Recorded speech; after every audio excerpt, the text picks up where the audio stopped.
आचार्य श्री के चरणों में बारंबार नमोस्तु नमोस्तु नमोस्तु।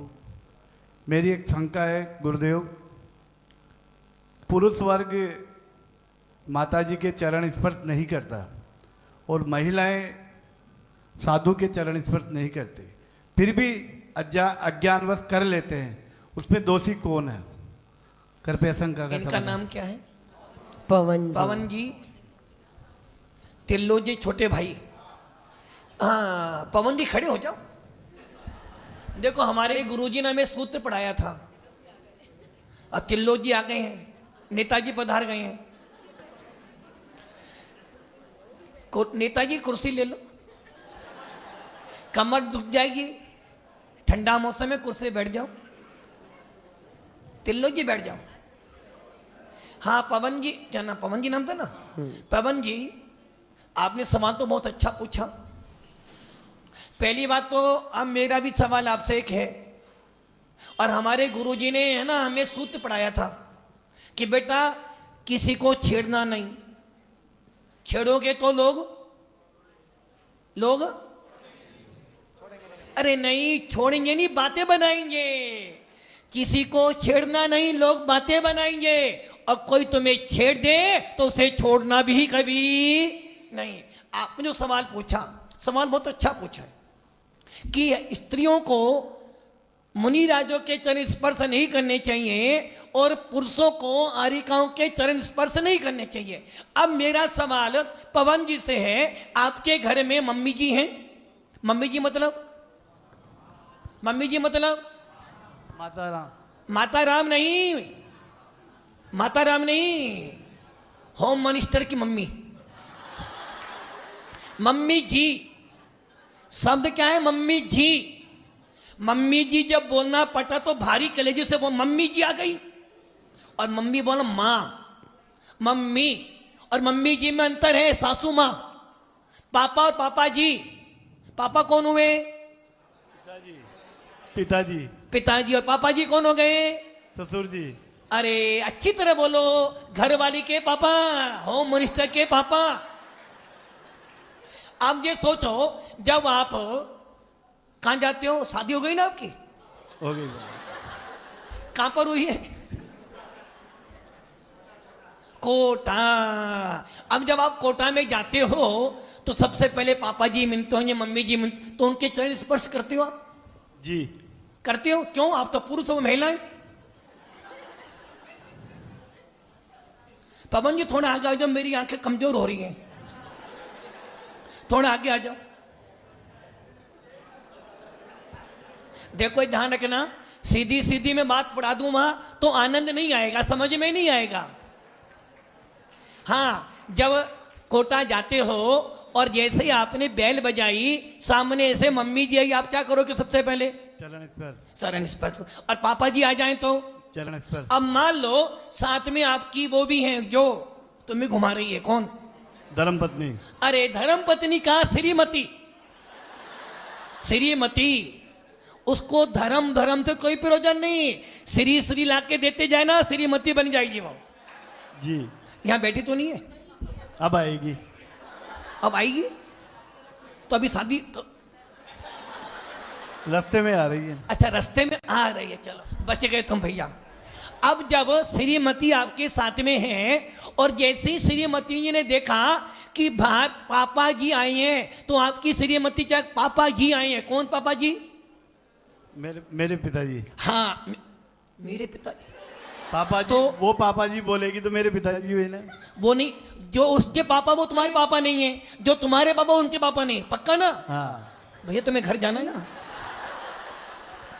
अब जब तुम पापा जी आए तो आपकी श्रीमती क्या करेंगी? धर्मपत्नी सबसे पहले पापा जी के पैर छुएगी। अब मान लो तुम्हारी बड़ी बहन या तुम्हारी बुआ जी आ जाएं, आप क्या करोगे? चरण स्पर्श। अब ये बताओ, जब अपनी बुआ जी के पैर छूने पर या मम्मी जी के पैर छूने पर किसी ने आपको टोका नहीं, बल्कि किया कि हाँ संस्कारित बच्चा है कि माता पिता ने अच्छे संस्कार किए कि बड़ों के पैर छूता है। वैसे ही जब गोमतेज बाहुबली जाते हैं, कहां जाते हैं? बाहुबली। कल भजन सुना था ना, चरणों को छू लो ऐसी तमन्ना एक नहीं कई बार हुई, रातें हमें सच नींद न आई, आंखों में झूले। और देखो, जब एक बहन भाई की हाथ पैर क्या बनती है? राखी। राखी। उस समय भाई क्या करता है? बहन के पैर छूता है। अरे पैसे वैसे की बात छोड़ो, ये हमेशा पैसों की बात करती रहती है। क्योंकि उन्हें पता है भाई आ गया है, तो अब जब बहन भाई के राखी बांधती है तो कितना ही बड़ा भाई क्यों ना हो, क्योंकि ये ध्यान रखना, बहन का दर्जा भाई से कई लाख गुना बड़ा होता है। तो जब वो भाई को राखी बांधती है तो भाई उसके पैर छूता है, और पैर छूकर वो बहन उसको जब दुआ देती है तो वो भाई समझता बस अब बहन ने दुआ दे दी तो 3 लोग का मुझे प्रेम मिल गया है। उस समय भाई पैर छूता है। ये ध्यान रखना, एक के बुढ़िया के लुटिया, पैर छूना में दोष नहीं है, आपकी भावनाओं में दोष है। एक बच्चा, अब मैं थोड़ा सा ये सवाल उल्टा कर रहा हूं। एक बच्चा जो अभी मां का स्तनपान करता है, उस समय मां के भाव क्या बनते हैं? ममता के भाव, वात्सल्य के भाव, और उस मां के स्तन में अपने आप दूध आता है। किंतु जब वो मां, जिस समय मां नहीं होती है और जिसके साथ में विवाह किया उस समय वो मां नहीं होती, उस समय उसकी धर्म पत्नी होती है, वैसे ही सारा खेल भावों का है। कोई पैर छूले या ना छूले, यदि तेरे भाव निर्मल हैं तो पैर छूने के बाद भी पुण्य मिलेगा, और भाव खराब है तो भले तू पैर मत छू, देखने मात्र से भी कर्म का बंध हो जाएगा। नमस्ते भगवान, नमस्ते। ये अच्छी बात है कि आज का इस प्रश्न का समाधान सुनने के बाद जितने लोगों के मन में ये विकल्प उठ रहा होगा कि हमें, जो पुरुष है उन्हें माता जी के चरण स्पर्श करने चाहिए कि नहीं करने चाहिए, अथवा जो स्त्री है उन्हें मुनिराज के चरण स्पर्श करने चाहिए कि नहीं करने चाहिए, ये समाधान आप सबको मिल गया है कि ऐसा कोई विकल्प आपको मन में रखने की आवश्यकता नहीं है। यदि आपके भाव अच्छे हैं और विवेक पूर्वक स्थान देख के जहाँ पे आप चरण स्पर्श कर सकते हैं वहाँ करिए, और जहाँ से साधु या संत या माता जी जहाँ से जा रही है बीच में पड़ के चरण स्पर्श नहीं करने चाहिए। लेकिन हाँ, कहीं पे विराजमान है और स्थान अच्छा है तो वहाँ आप अपने भाव अच्छे हो तो चरण स्पर्श भी कर सकते हैं। अपने मन में ऐसा विकल्प ना रखें। जब तीर्थंकर बालक का जन्म होता है उस समय वो देव इंद्र, सोधर्म इंद्र रुक जाता है, और सबसे पहले बालक को कौन लाती है? सची इंद्राणी। और उस बालक को सबसे पहले यदि किसी ने स्पर्श किया तो सची इंद्राणी ने किया। और जब पांडुशिला पर भगवान का अभिषेक होता, बालक तीर्थंकर का अभिषेक करने के बाद वो इंद्राणी उनको श्रृंगारित करती है, आभूषण पहनाती है। हमारा जैन शासन, ये ध्यान रखना, पैर छूने से आपका ब्रह्मचार्य व्रत नष्ट नहीं हो जाएगा, तुम्हारी भावना खराब हो जाने से तेरा व्रत खंडित होगा। इसलिए पैर छुओ या ना छुओ, अपने भावों को अच्छा रखो। विवेक पूर्वक किया हुआ कार्य आपको पुण्य की प्राप्ति कराएगा।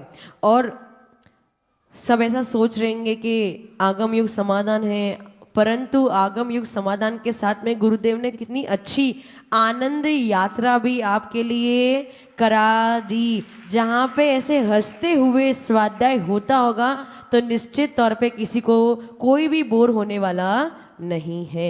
आगे बढ़ते हैं और बुलाते हैं राजकुमार।